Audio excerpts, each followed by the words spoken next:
آج کا ہمارا بیان ہے کہ عورت کے 3 نازک حصوں پر بوسہ دینے سے کیا ہوتا ہے۔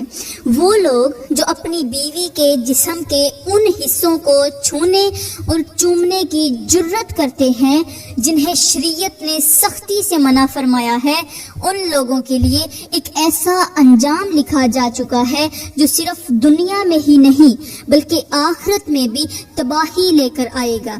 اگر ایسا کیا تو یاد رکھنا اللہ ناراض ہو جائے گا، اور جب اللہ ناراض ہو جائے گا تو اس کی رحمت کے فرشتے بھی تم سے ناراض ہو جائیں گے، اور جب رحمت کے فرشتے ناراض ہو جائیں تو رزق بانٹنے والے فرشتے بھی خفا ہو جائیں گے، اور جب رزق بانٹنے والے فرشتے خفا ہو جائیں تو سمجھ لو پھر تم تو کیا، تمہاری نسل بھی تباہ ہو جائے گی۔ گھر کے اندر سے سکون نام کی چیز ختم ہو جائے گی، بچوں کے نصیب سے برکت مٹ جائے گی، پریشانیاں تمہیں گھیر لیں گی، اور شیطان تمہارے دل اور دماغ پر حاوی ہو جائے گا۔ یہ وہ راز ہے جو آج آپ کے سامنے کھلنے والا ہے، اور اس راز کو جان کر آپ چونک جائیں گے۔ میرے اسلامی بھائیوں، جب انسان اپنی حدود پھلانگتا ہے، جب وہ نفس کی پکار کو رب کے احکام پر ترجیح دیتا ہے، جب وہ شرم اور حیا کی چادر کو روند کر ہوس کے اندھے کنویں میں جا گرتا ہے، تو یاد رکھو وہ اللہ کی ناراضگی مول لے لیتا ہے، اور جس پر اللہ ناراض ہو جائے اس پر نہ زمین کی برکت باقی رہتی ہے نہ آسمان کی رحمت اترتی ہے۔ اللہ تعالیٰ کا فرمان ہے کہ بے شک اللہ بے حیائی کے کاموں کو پسند نہیں کرتا۔ معراج کی رات جب میرے نبی کو آسمانوں کی سیر کروائی گئی تو کچھ ایسے لوگوں کو بھی دکھایا گیا جن کے چہروں پر آگ کے شعلے برس رہے تھے، ان کے جسم سڑ رہے تھے، چیخیں نکل رہی تھیں۔ میرے نبی نے جب جبرائیل سے پوچھا کہ اے جبرائیل یہ کون لوگ ہیں، تو جبرائیل نے جواب دیا یہ وہ لوگ ہیں جو دنیا میں اپنے نفس کی پیروی کرتے رہے، جو اپنی بیویوں کے ساتھ وہ افعال کرتے رہے جنہیں اللہ نے منع فرمایا ہے۔ یہ وہ لوگ ہیں جو حلال کو چھوڑ کر حرام کی راہوں پر چل نکلے تھے۔ میرے اسلامی بھائیوں، آج کا بیان بہت ہی خاص ہونے والا ہے۔ یہ بیان سن کر شاید آپ کی سوچ بدل جائے، یہ بیان سن کر شاید آپ کا دل کانپ جائے، اس لیے گزارش ہے کہ یہ بیان سنے بغیر مت جائیے گا، آخر تک سنیے گا، کیونکہ آج جو بات آپ کو بتانے والی ہوں وہ عام بات نہیں ہے، وہ ایک ایسی حقیقت ہے جو شاید پہلے آپ نے کبھی نہ سنی ہو۔ میرے اسلامی بھائیوں، یہاں پر میں تمہیں لوط علیہ السلام کی قوم کا ایک سبق آموز اور عبرتناک واقعہ سناتی ہوں، اور پھر اس کے بعد ہم اپنے آج کے عنوان کی طرف جائیں گے۔ کہتے ہیں کہ حضرت لوط علیہ السلام کی جو قوم تھی وہ اس قدر فحش کاموں میں لگ گئی تھی کہ جن کاموں پر فرشتے لعنت کرتے ہیں وہی کام لوط علیہ السلام کی قوم نے کھلم کھلا کرنا شروع کر دیے تھے۔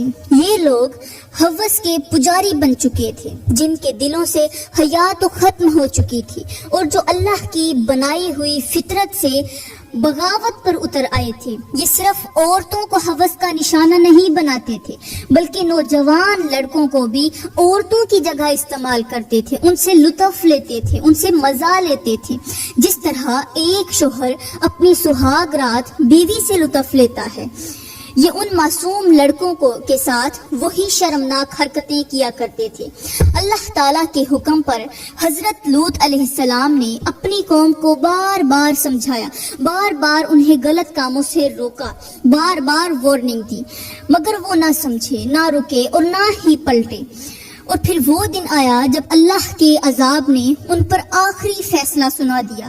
آسمان سے پتھروں کی بارش ہوئی، زمین ان کے قدموں تلے سے کھینچ لی گئی، ان کے خوبصورت گھر، ان کی آباد بستی، ان کی آسائشیں سب کچھ پل بھر میں الٹ دی گئیں۔ وہ بستی جو ایک دن رونق سے بھری ہوتی تھی وہ چیخوں سے گونجنے لگی، اور ان کی لاشیں زمین میں دفن ہو گئیں۔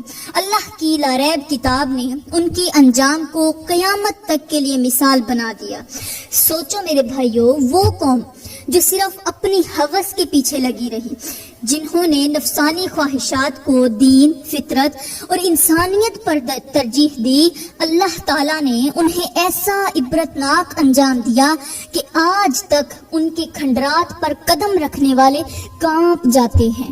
اے میرے بھائیوں، جو قوم ہوس کی پجاری بن جائے، جو بیوی کی عزت کو روند ڈالے، جو حیا کی چادر کو پھاڑ دے، جو نکاح کے دائرے کو بھی نفس کی بھوک سے آلودہ کر دے، وہ پھر کبھی نہیں بچ سکتی۔ اللہ کا عذاب نہ صرف ان پر بلکہ ان کی نسلوں پر بھی اترتا ہے۔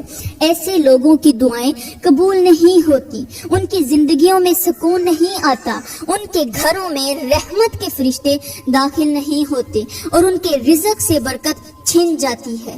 وہ ظاہری طور پر کچھ بھی ہوں، اندر سے ویران، خالی اور برباد ہو چکے ہوتے ہیں۔ اور یہ سب کچھ کیوں ہوتا ہے؟ صرف ایک گناہ کی وجہ سے، حدود توڑنے کی وجہ سے، ہوس کے پجاری بننے کی وجہ سے اور اللہ کے احکام کو مذاق سمجھنے کی وجہ سے۔ اس لیے اے میرے بھائیوں، ہوش کرو، عبرت حاصل کرو اور لوط علیہ السلام کی قوم کے انجام سے سبق سیکھو۔ میرے اسلامی بھائیوں، اب چلتے ہیں ہم اپنے عنوان کی طرف۔ آج کا ہمارا عنوان ہے کہ عورت کے 3 نازک حصوں پر بوسہ دینے والے لوگوں کے ساتھ کیا ہوتا ہے۔ میرے بھائیوں، کسی دانشور نے کہا تھا کہ بیوی ایک ایسا میوہ ہے جو کھائے وہ بھی پچھتائے اور جو نہ کھائے وہ بھی پچھتائے۔ یہ بات آج کے دور میں پوری سچائی کے ساتھ ثابت ہو رہی ہے۔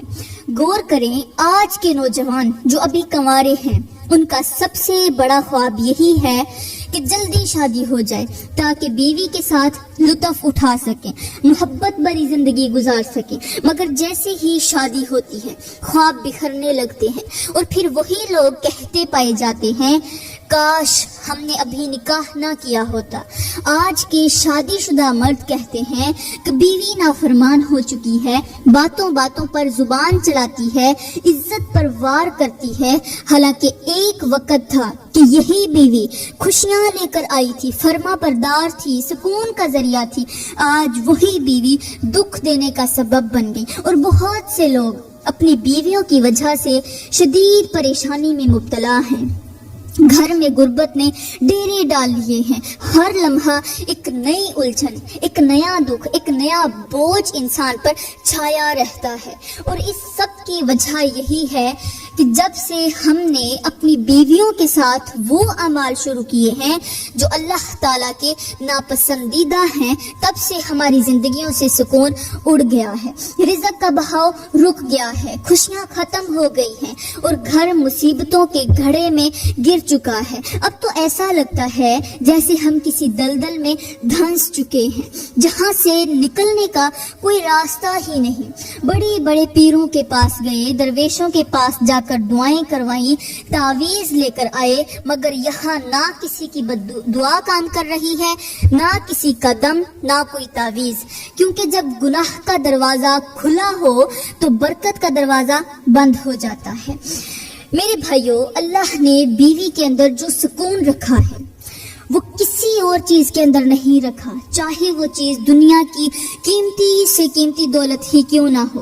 اگر بیوی فرما بردار ہو، شوہر کی عزت کرے تو وہ گھر جنت کا ٹکڑا بن جاتا ہے۔ یہاں تک کہ ہمارے نبی نے فرمایا، بیوی تمہاری کھیتی ہے، تم جہاں سے چاہو استعمال کرو۔ اور یہ بھی کہا گیا کہ بیوی شوہر کا جسم ہے اور شوہر بیوی کا جسم ہے، یعنی دونوں ایک دوسرے کے لیے مکمل ہیں، جدائی کا تصور بھی نہیں۔ لیکن کچھ لوگ اس تعلیم کو، ان الفاظ کو، اس رشتے کی گہرائی کو سمجھنے کی بجائے اپنی نفسانی خواہشات کی حد سے بڑھ جاتے ہیں، بیوی کی محبت کو عزت کی بجائے ہوس بنا لیتے ہیں، اور اسی ہوس کی پجاری سوچ انسان کو اس مقام پر لے جاتی ہے جہاں سے واپسی ممکن ہی نہیں رہتی۔ یہاں پر میں آپ لوگوں کو ایک چھوٹا سا مگر عبرتناک واقعہ سناتی ہوں۔ یہ واقعہ لاہور شہر کا ہے، جہاں ایک 30 سالہ نوجوان اچانک بیمار پڑ گیا۔ ظاہر ہے جب بیمار ہوا تو علاج بھی کروایا، پہلے چھوٹے ڈاکٹروں کے پاس گیا، پھر بڑے اسپتالوں کا رخ کیا، مہنگے ٹیسٹ کروائے، بڑی بڑی فیسیں ادا کی، لیکن شفا نہ ملی، بلکہ بیماری بڑھتی ہی گئی۔ ڈاکٹروں کو سمجھ ہی نہیں آ رہا تھا کہ آخر یہ مرض ہے کیا۔ جسم میں جراثیم تیزی سے پھیل رہے تھے اور وہ جراثیم زہر کی صورت اختیار کرتے جا رہے تھے۔ دوائیں دی گئی، انجیکشن لگائے گئے، ڈرپس چڑھائی گئیں، مگر جراثیم مرنے کا نام ہی نہیں لے رہے تھے۔ ایک دن ایک سینئر ڈاکٹر اس نوجوان کے قریب بیٹھا اور کہا، مجھے سچ سچ بتاؤ کہ تم نے کون سا ایسا کام کیا ہے جو تمہارے پیٹ کے اندر یہ مہلک جراثیم گھس آئے۔ نوجوان نے پہلے تو نظریں جھکائیں، لیکن پھر مجبور ہو کر بول ہی پڑا، ڈاکٹر صاحب، میرے اندر ایک بہت ہی بری عادت ہے، آپ چاہیں تو اسے غلیظ سمجھیں یا ناپاک۔ وہ عادت یہ ہے کہ میں روزانہ ایک نئی لڑکی کو اپنے گھر بلاتا تھا اور اس کے جسم کے اس نازک حصے کو چوسا کرتا تھا جس سے جراثیم پیدا ہونے کا شدید خطرہ ہوتا ہے۔ یہ میرا معمول بن چکا تھا۔ اب تک میں تقریباً 100 لڑکیوں کے اس ناپاک حصے کو چوس چکا ہوں اور ان سب کے ساتھ گناہ بھی کر چکا ہوں۔ یہ سن کر ڈاکٹر نے آہ بھری اور کہا، چلو تم نے سچ بول دیا، اب ہم اسی بنیاد پر علاج کریں گے، مگر افسوس علاج جو تھا وہ ناکام رہا۔ ڈاکٹروں نے ہر ممکن کوشش کی، لیکن وہ نوجوان موت کی دہلیز تک پہنچ کر مر گیا۔ نوجوان تو مر گیا، مگر اس کے اندر کے جراثیم نہ مرے۔ جب اس کی روح نکلی تو لوگوں نے دیکھا کہ اس کے منہ سے خون بہتا جا رہا تھا اور وہ خون مسلسل بہہ رہا تھا۔ عام طور پر جب انسان مر جاتا ہے تو اس کا خون رک جاتا ہے، لیکن اس کے منہ سے خون تھمنے کا نام ہی نہیں لے رہا تھا، اور اس خون میں ایسی شدید بدبو تھی کہ علاقے کے قریب جانا تو دور کی بات، اس کی لاش تھی، اس کے قریب جانا تو بڑی دور کی بات، کھڑکی کھولنے سے بھی لوگ ڈرتے تھے۔ اس کی لاش کو بڑی ہی مشکل سے قبرستان لے جایا گیا۔ اپنے منہ کو بند کر کے، ناک پر دوپٹہ دے کے بڑی مشکل سے نوجوان اس کا جنازہ اٹھا کر قبرستان لے گئے، اور کئی لوگ تو جنازے میں شرکت بھی نہ کر سکے۔ تدفین کے بعد بھی پورے 1 مہینے تک اس بدبو نے پورے محلے کو لپیٹ میں لیے رکھا۔ لوگ دم گھٹنے کی شکایت کرنے لگے، گھر بند رکھے جانے لگے، اور آخرکار ایک قاری صاحب نے فرمایا، بھائیو، یہ جراثیموں کی بدبو نہیں، یہ تو گناہوں کی بدبو ہے۔ اگر تم چاہتے ہو کہ تمہارے گھروں سے یہ بدبو دور ہو جائے، یہ بے برکتی ختم ہو، تو اپنے گھروں کو پاک رکھو، قرآن پاک کی تلاوت کو عام کرو اور اس گناہ کو چھوڑ دو جو یہ نوجوان کرتا تھا۔ میرے بھائیوں، یہ صرف ایک واقعہ نہیں بلکہ یہ ایک آئینہ ہے۔ اگر ہم نے اپنی بیویوں کے ساتھ وہی اعمال جاری رکھے جنہیں اللہ اور اس کے فرشتے ناپسند کرتے ہیں، تو شاید آپ کا انجام بھی اس نوجوان سے مختلف نہ ہو۔ اب بھی وقت ہے، توبہ کر لو، سنبھل جاؤ، اور بیوی کو صرف محبت، عزت اور حلال دائرے کے اندر ہی اپناؤ، ورنہ تمہاری سانس تو باقی رہے گی، مگر تمہارا سکون، تمہارا رزق اور تمہاری نسل برباد ہو جائے گی۔ میرے اسلامی بھائیوں، سب کچھ کرنا، دنیا کی ہر جائز خوشی لینا، نکاح کے دائرے میں بیوی سے محبت ضرور کرنا، اس کے ساتھ پیار بھرے لمحات گزارنا، لیکن یاد رکھنا اپنی بیوی کے 3 نازک چیزوں کو کبھی بھول کر کے بھی مت چوسنا۔ اگر ایسا کیا تو یاد رکھنا تمہارا انجام بھی ویسا ہی ہوگا جیسا میں پہلے بتا چکی ہوں۔ ان 3 چیزوں میں سب سے پہلی چیز ہے بیوی کی شرمگاہ۔ اگر تم نے اپنی بیوی کی شرمگاہ کو منہ سے چوسنا شروع کر دیا تو سمجھ لو تمہارے ساتھ بھی وہی انجام ہو سکتا ہے جو اس نوجوان کے ساتھ ہوا تھا، جس کا واقعہ ابھی تم سن چکے ہو۔ وہ نوجوان اسی گناہ کی وجہ سے ایسی خطرناک بیماری میں مبتلا ہو گیا جس کا کوئی علاج نہ ملا، اور آخرکار وہ عبرت کا نشان بن گیا۔ میرے بھائیوں، یاد رکھو، بیوی کے ساتھ محبت کرو، مگر حیا کے ساتھ، عزت کے ساتھ اور شریعت کے دائرے میں رہ کر۔ بیوی کو عزت دینا ایمان ہے، مگر اس کے جسم کے ساتھ وہ عمل کرنا جنہیں اللہ نے ناپسند فرمایا، یہ ایمان کے کمزور ہونے کی علامت ہے۔ جو شخص حیا کے پردے کو پھاڑتا ہے وہ اپنے نصیب کے چراغ کو خود بجھا دیتا ہے۔ میری پیاری بہنوں، یہاں پر میں تمہیں ایک درویش کی حکایت سنانا ضروری سمجھوں گی۔ ایک بار ایک درویش ایک گاؤں سے گزرا، وہاں ایک میاں بیوی کے گھر کے باہر چیخوں کی آواز آئی۔ درویش رکا، دیکھا کہ شوہر غصے میں بیوی پر چلا رہا ہے اور بیوی کی آنکھوں سے آنسو بہہ رہے ہیں۔ درویش نے دروازہ کھٹکھٹایا، شوہر باہر آیا۔ درویش نے کہا، اے انسان، کیوں چیخ رہا ہے؟ شوہر بولا، یہ عورت میری بات نہیں مانتی، میرا دل نہیں بہلاتی، میرے قریب نہیں آتی۔ درویش نے نرم لہجے میں کہا، کبھی اس کے دل کے قریب گیا ہے؟ کیا تو کبھی اس کے دل کے قریب گیا ہے؟ کیا کبھی اس کی آنکھوں میں جھانکا ہے؟ کبھی اس کے دکھ کو محسوس کیا ہے؟ یا صرف جسم کو جانا، روح کو نہیں؟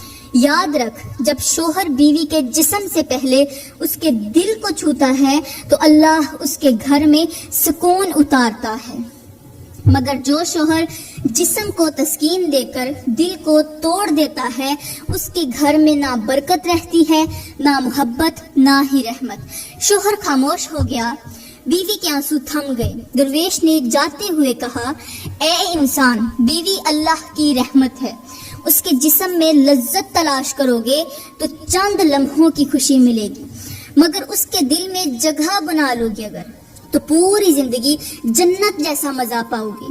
انسانی عقل دنگ رہ گئی اس درویش کی بات سن کر، کیونکہ اس نے صرف ایک جملے میں پوری زندگی کا پورا جو آئینہ تھا فلسفے کو سمجھا دیا، پورے آئینے کو پیش کر دیا کہ اگر بیوی کے جسم کو محبت سے چھوا جائے تو وہ سکون دیتی ہے، لیکن اگر ہوس سے چھوا جائے تو وہ عذاب بن جاتی ہے۔ اس لیے میرے بھائیوں، ہوش کے ناخن لو، بیوی کے جسم سے پہلے اس کے دل سے محبت دو، اس کی روح کو عزت دو، کیونکہ وہی عورت جو تمہارے لیے سکون کا سمندر بن سکتی ہے، اگر تم نے اس کی حیات توڑی تو وہ تمہارے لیے دنیا اور آخرت دونوں میں طوفان بن جائے گی۔ میرے اسلامی بھائیوں، یہاں پر میں تمہیں حضرت موسیٰ علیہ السلام کے دور کی ایک گنہگار شخص کی کہانی سناتی ہوں، جو انسان کی ہوس اور آزمائش کا ایسا منظر ہے جو دلوں کو ہلا دے۔ ایک دن حضرت موسیٰ علیہ السلام اللہ سے کلام کرنے، باتیں کرنے کوہ طور پر جا رہے تھے کہ راستے میں ایک شخص نظر آیا جو بالکل برہنہ حالت میں ریت کے ٹیلے میں چھپا ہوا تھا۔ اس نے اپنے جسم پر ریت ڈال رکھی تھی، صرف چہرہ باہر نکلا ہوا تھا۔ جب اس نے اللہ کے نبی کو دیکھا تو عرض کی، اے موسیٰ، اللہ سے جا کر کہنا کہ میرے حصے کا جتنا رزق ہے وہ سب اکٹھا دے دے تاکہ میں آرام سے زندگی گزار سکوں اور اس امتحان سے جو ہے باہر نکل سکوں۔ حضرت موسیٰ نے اللہ سے عرض کی تو اللہ نے فرمایا، ٹھیک ہے، میں اس کے نصیب کا سب رزق اکٹھا دے دیتا ہوں۔ جب حضرت موسیٰ واپس آئے اور اس شخص کو اللہ کا پیغام سنایا تو وہ خوشی سے نہال ہو گیا۔ کچھ ہی دنوں میں وہ شخص امیر بن گیا، دولت، مال، خادم، غلام اور نوکرانیاں سب کچھ حاصل کر لیا۔ لیکن جب دولت آئی تو ایمان رخصت ہو گیا، اور جب آسائش آئی تو حیا مر گئی۔ اس نے اپنی دولت کو عیاشی میں اڑا دیا، خوبصورت لونڈیوں کو خریدا اور اپنی نفسانی خواہشات میں غرق ہو گیا۔ پھر کچھ وقت گزرا، حضرت موسیٰ علیہ السلام دوبارہ اسی راستے سے گزرے۔ پوچھتے پوچھتے اس شخص کے بارے میں خبر ملی کہ لوگ اسے زنجیروں میں باندھ کر کوڑے مار رہے ہیں۔ حضرت موسیٰ علیہ السلام حیران ہوئے، لوگوں سے پوچھا، اس نے آخر ایسا کیا کیا ہے؟ لوگوں نے کہا، اے اللہ کے نبی، اس نے عیاشی کی انتہا کر دی، اپنی لونڈیوں کو بے حیائی کا اڈا بنا دیا، جوان لڑکیوں کی عزتیں لوٹ لیں اور گناہوں کو فخر بنا لیا۔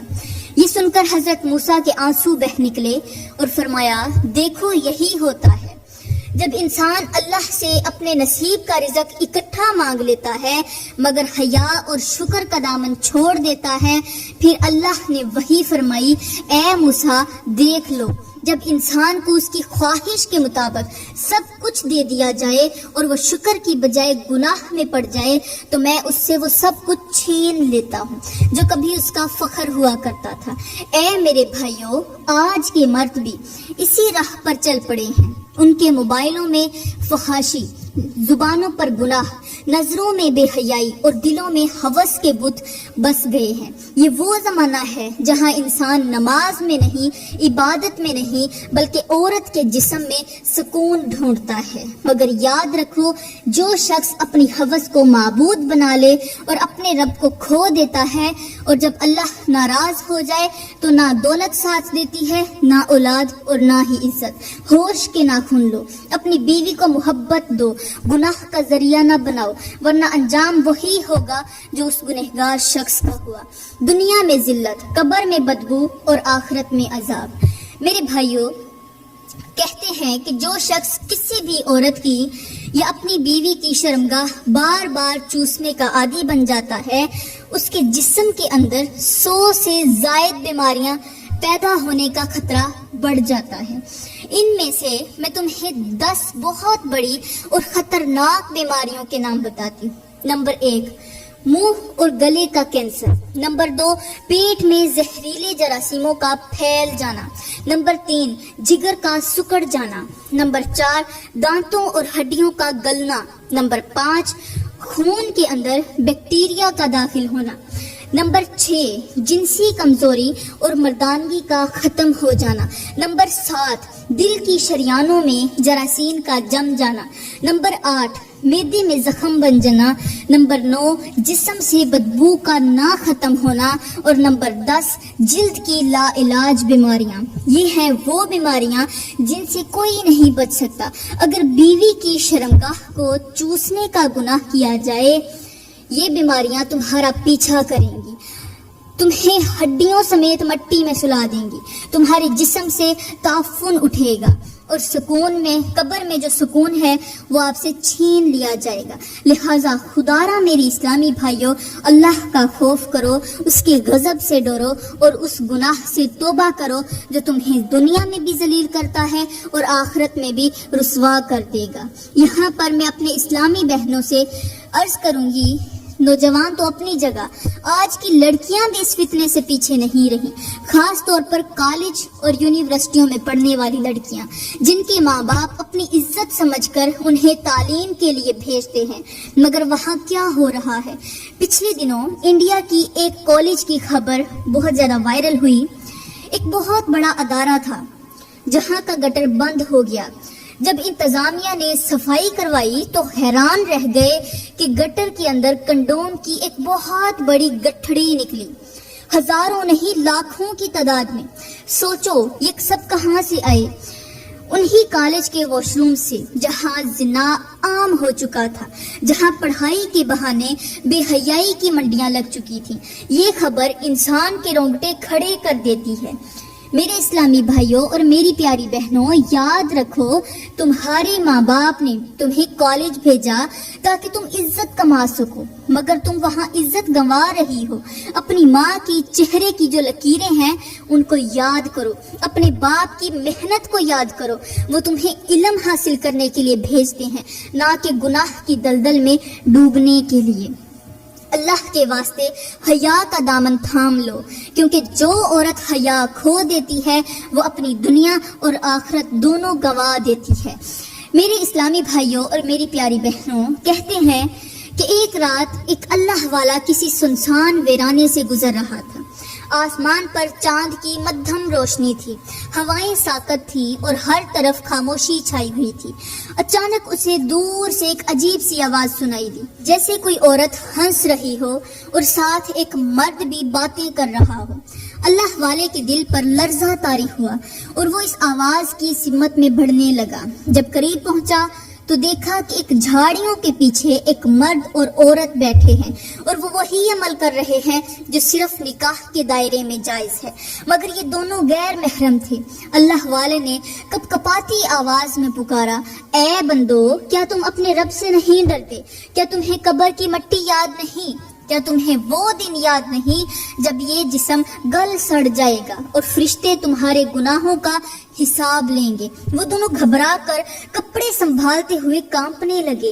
اللہ والے قریب آئے اور کہا، میں تمہیں ایک مثال دیتا ہوں، اگر تم کسی پھول کو زبردستی مسل دو تو اس کی خوشبو ختم ہو جاتی ہے، ایسے ہی جب انسان اپنے ایمان اور حیا کو پامال کرتا ہے تو اس کے اندر کی خوشبو یعنی نور ایمان ختم ہو جاتا ہے۔ تم نے جو کیا ہے وہ صرف گناہ نہیں، یہ تمہارے نصیب کے چراغ کو بجھا دینا ہے۔ میری پیاری بہنوں، آج کی دنیا میں یہی حال عام ہو چکا ہے۔ ماں باپ دن رات محنت کرتے ہیں، بیٹیوں کو یونیورسٹیوں میں بھیجتے ہیں تاکہ وہ تعلیم حاصل کریں، عزت کمائیں، مگر افسوس آج بہت ساری لڑکیاں تعلیم کے نام پر حیا کو بھول چکی ہیں، دوستوں کے نام پر غیر محرموں سے تعلقات رکھتی ہیں، تصویریں بھیجتی ہیں، میسیج کرتی ہیں اور خود کو ماڈرن کہہ کر گناہ میں فخر محسوس کرتی ہیں۔ سن لو، جو لڑکی ماں باپ کے اعتماد کو توڑتی ہے وہ دراصل اپنی تقدیر کو خود برباد کرتی ہے۔ وہ گھر جس میں بیٹی کے قدموں سے برکت آنی تھی، وہی گھر اس کے اعمال سے لعنت میں بدل جاتا ہے۔ اے میری اسلامی بہنوں، حیا عورت کا زیور ہے، اگر یہ زیور اتر جائے تو عورت صرف جسم رہ جاتی ہے، روح نہیں۔ یاد رکھو، وہ لڑکی جو آج گناہ میں خوش ہے کل قبر کے اندھیرے میں فریاد کر رہی ہوگی کہ اے کاش میں نے اپنی جوانی کو حیا کے پردے میں چھپا لیا ہوتا۔ تو ابھی بھی وقت ہے، لوٹ آؤ، توبہ کر لو اور اپنی ماں اور باپ کی عزت کو اپنی آنکھوں کا نور بنا لو، کیونکہ جس بیٹی کی حیا چلی جاتی ہے اس کی قسمت بھی روتی ہے۔ بڑے ہی افسوس کے ساتھ کہنا پڑتا ہے کہ آج ہمارے معاشرے میں کتنے ہی نوجوان، کتنے ہی مرد ایسے ہیں جو اپنی بیویوں کو وہ پیار، وہ توجہ، وہ عزت نہیں دیتے جس کی وہ حقدار ہیں، مگر کسی غیر محرم لڑکی کو میٹھے جملے، دل لبھانے والے الفاظ، تحفے تحائف اور جذبات بھرا وقت دے کر فخر محسوس کرتے ہیں۔ اپنی بیوی جو حلال ہے، جو اس کے نکاح میں ہے، جو دن رات اس کی خدمت کرتی ہے، وہ اس کے ایک پیار بھرے لمس، ایک سچے بول، ایک مسکراہٹ کے لیے ترستی رہتی ہے، مگر شوہر ہے کہ کسی اور کی بیوی سے باتیں کر رہا ہوتا ہے اور اس کے ساتھ وہ سب کچھ کر رہا ہوتا ہے جو صرف اپنی بیوی کے ساتھ حلال ہے۔ یہ وہ گناہ ہے جو انسان کی زندگی سے سکون چھین لیتا ہے، دل سے اطمینان مٹا دیتا ہے، رزق سے برکت اٹھا لیتا ہے اور سب سے بڑھ کر اس گھر میں غربت، تنگ دستی، بے سکونی اور عجیب بے برکتی کا سایہ اترنے لگتا ہے۔ میرے نبی نے فرمایا، جس گھر میں گناہ کیے جاتے ہیں وہاں شیطان کھڑا ہو کر ناچتا ہے، اور جب کسی گھر کے اندر شیطان کھڑا ہو کر ناچنے لگے تو وہ گھر جلد تباہ ہو جاتا ہے، اس کے مکین یعنی اس گھر میں رہنے والے لوگ برباد ہو جاتے ہیں، رشتے ٹوٹ جاتے ہیں، اولاد نافرمان ہو جاتی ہے، دل بیزار ہو جاتے ہیں، زبان پر شکوے، دلوں میں نفرت اور گھروں میں بے برکتی کا سکون زہر بھر جاتا ہے۔ ایسے گھروں میں دعائیں بھی اثر نہیں کرتی، نماز میں دل نہیں لگتا، ذکر خشک محسوس ہوتا ہے، کیونکہ گناہ کی بدبو نے دیواروں کو اپنی لپیٹ میں لے لیا ہوتا ہے۔ ایک مرد جب کسی غیر عورت کو چاہتا ہے اپنی بیوی کو چھوڑ کر، تو وہ دراصل اپنے ہی ہاتھوں سے اپنی نصیب کی دیوار کو گرا دیتا ہے، اپنے گھر میں اندھیرے بھر دیتا ہے اور اللہ کی رحمت کو ناراض کر دیتا ہے۔ ایسے مردوں کے لیے نہ مال فائدہ دیتا ہے، نہ وقت برکت لاتا ہے، کیونکہ گناہ کی روشنی صرف آنکھوں کو دھوکہ دیتی ہے، روح کو تباہ کر دیتی ہے۔ تو میری پیاری بہنوں، میں امید کرتی ہوں آج کا بیان آپ کو بہت اچھا لگا ہوگا، کیونکہ آپ نے جان لیا کہ آخر وہ 3 حصے کون سے ہیں جن کو نہیں چوسنا چاہیے، جن کو چوسنے کی وجہ سے انسان بیماریوں میں مبتلا ہو جاتا ہے۔ میرے محترم بھائیوں، خدا را اس طرح کی غلطی مت کرنا۔